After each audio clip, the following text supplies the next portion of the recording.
Number কুইকশন কথা কথা গেছে ভাই। 2 নাম্বার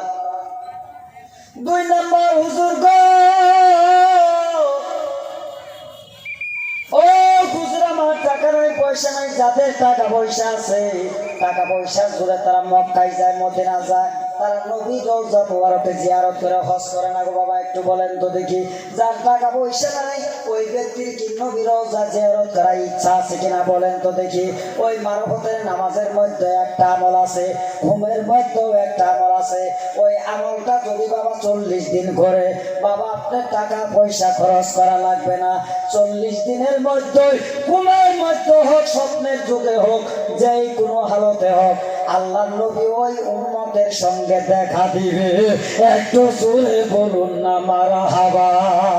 নবীর হাদিসে আছে আল্লাহর নবীকে যে কোনো হালতে দুনিয়ার জমিনে যদি একবার দর্শন দিতে পারে, ওই ব্যক্তির জন্য 7টা জাহান্নামের আগুন হারাম হয়ে যায়। জোরে কোন সুবহানাল্লাহ।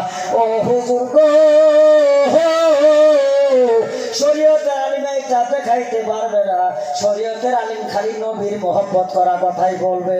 কিন্তু দয়া করে আপনার কাছে আসলাম, আপনি দয়া করে আপনার কলব থেকে আমার কলবের ভিতরে নবীর দিল হুজুরি কলবের আমলটা দেন, যে মদিনাওয়ালা নবীর সঙ্গে মরার আগে দেখা হয়। এই জন্যই আপনার কাছে আমি বয়াত পড়ছি, একটু জোরে বলুন না মারহাবা। গেল কটা? কটা গেছে বাবা? তাহলে আর বাঁচিয়ে দিই, মন বানিয়ে দেয়। আমি তো সবাই গেছি 3 নম্বর। ও হুজুর, আল্লাহর নবীর হাদিসে আছে কবর কাউকে খাতির করবে না। করবে কি বাবা? কবর কাউকে খাতির করবে না।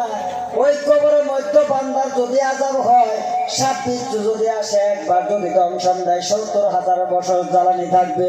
বুজুর্গ, কবরের মধ্যে আমি আযাব চাই না। আপনি ছবি মানুষ, আপনি আল্লাহওয়ালা মানুষ, আল্লাহওয়ালা মানুষের কাছে কবরটা হলো কাবা ঘর। একটু জোরে বলুন না মারহাবা। বুজুর্গ, যে আমল তারাই ওই কবরের মধ্যে আমলটা 3 মাস 90 দিন যদি করে, তাহলে ওই বান্দার শরীরটা বন্ধ হয়ে যায়। 3 বছর 90 দিন যদি বান্দা আমল করে, তা আমল করার পর যদি ওই বান্দা মারা যায়, 50 বছর থাকলো এই দেহা কবরে খাবে না। একটু জোরে বলুন না মারহাবা। তাহলে বাবার এই যে 3টি আমলের কথা বললাম, এই 3টি আমল আমাদের তরিকপন্থী মানুষের দরকার আছে কিনা? একটু জোরে বলুন, আছে কিনা ভাইরা?